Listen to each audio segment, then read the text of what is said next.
Could this be a stranger year? A new report from Bloomberg today says some senior officials on Biden campaign are worried about insufficient Black and Latino voter turnout in some key battleground states. They report it this way, quote, the situation is particularly stark in Florida, where Republicans currently have a 9.4% turnout advantage in Miami-Dade, a place where analysts say Biden will need a significant margin of victory to carry the state. Just days ago on this broadcast, in fact, the veteran Democratic strategist James Carville sounded the alarm about South Florida. I saw a less than encouraging story out of Miami-Dade about turnout. Somebody needs to fix that thing pronto. And Democrats get on and make them get some energy down there in South Florida, because we got to build up a big margin there.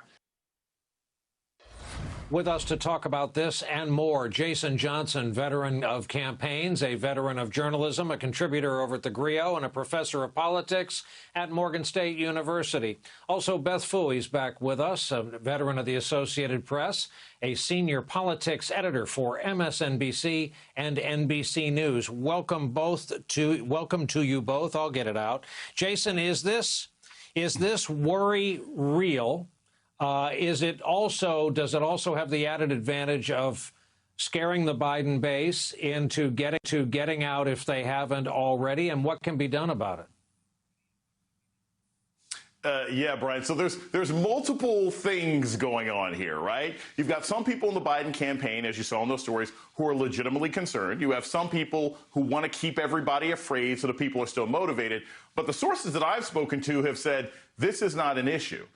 In fact, I talked to some people within the Biden campaign, both at the state level and at the national campaign, who said, look, you know, the African-American turnout, the Latino turnout, it's not an issue. It's not a concern. Some of them even said this is a typical sort of preface of preparing to blame Black or brown people if things don't turn out the way the folks want them to on Tuesday. And here's something that I found on my own that I think sort of bolsters that claim and that apprehension on the part of some of the people I spoke to.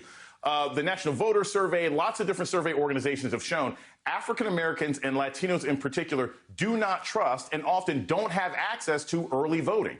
Up to 66% of African Americans say they would rather vote on Election Day because they think there's a greater chance of their ballots being counted. So the fact that you don't see high turnout for early voting in Miami-Dade, where it's difficult to do early voting, is not an indicator that people aren't going to be enthusiastic when Election Day comes on Tuesday.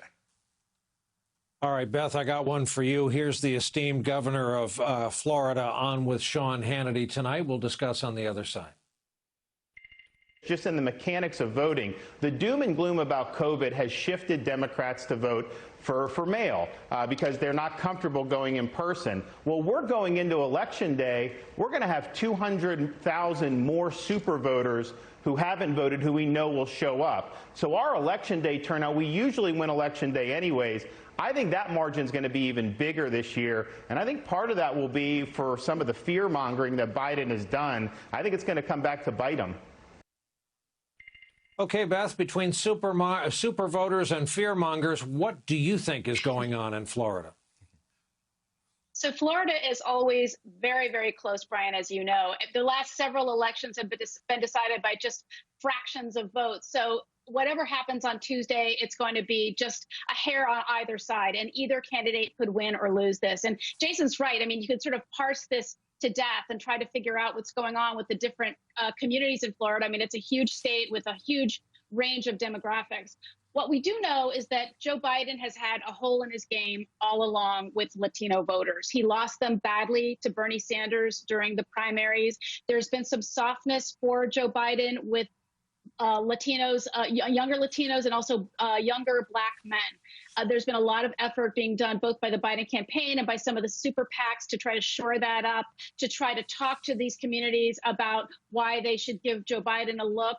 And the campaign will tell you that things are improving and that they're on the track they need to be. And look at the trip tomorrow that Joe Biden's taking to Michigan with Barack Obama. That is clearly being done to energize Black voters, in particular those Black men who might not have particularly warmed to Joe Biden to this point. Barack Obama standing on the stage with Joe Biden in Detroit and Flint is a way to mobilize those voters across the country. Jason, I want to read you something by Susan Glasser of The New Yorker, who, of course, most recently with her husband, Peter Baker, is the author of the brand new biography of James Baker. She writes this: the whole Trump presidency can be encapsulated in the past few days and weeks. It is self-dealing, denialism, dishonesty, and deflection. It is narcissism, recklessness, and disregard for the public good and for democracy itself. There is nothing and no one he has not corrupted or tried to. Even the remaining uncertainty about the election's outcome is a product of Trump's cynical, self-serving, and dangerous assault on the political system.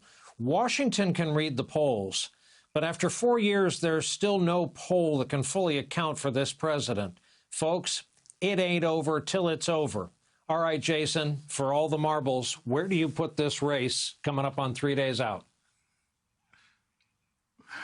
If we were just looking at the numbers and we were not dealing with a president who's made it abundantly clear that he will twist the law in his favor, we would be saying Joe Biden is heading towards a blowout. I think what people need to understand, he's had a consistent lead. He's had a consistent lead in the Electoral College.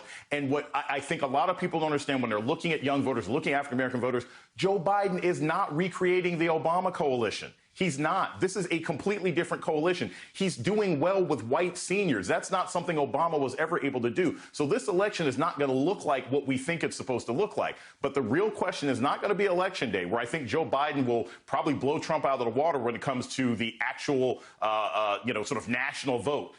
We're going to have to see what happens in the courts. We're going to have to see what the fights look like in Pennsylvania. We're going to have to see what the fights look like in Texas and what the fights look like in Arizona. If there is a large number of first-time voters and voters who skipped 2016 who come out in favor of Biden, we may have an early night. If it's a razor's edge in Michigan and Pennsylvania, we're going to be in court for a long time, getting ready for law and order. To our returning veterans, Jason Johnson, Beth Fooey, our thanks for joining us on a Friday night. Coming up for us after our next break, the president says doctors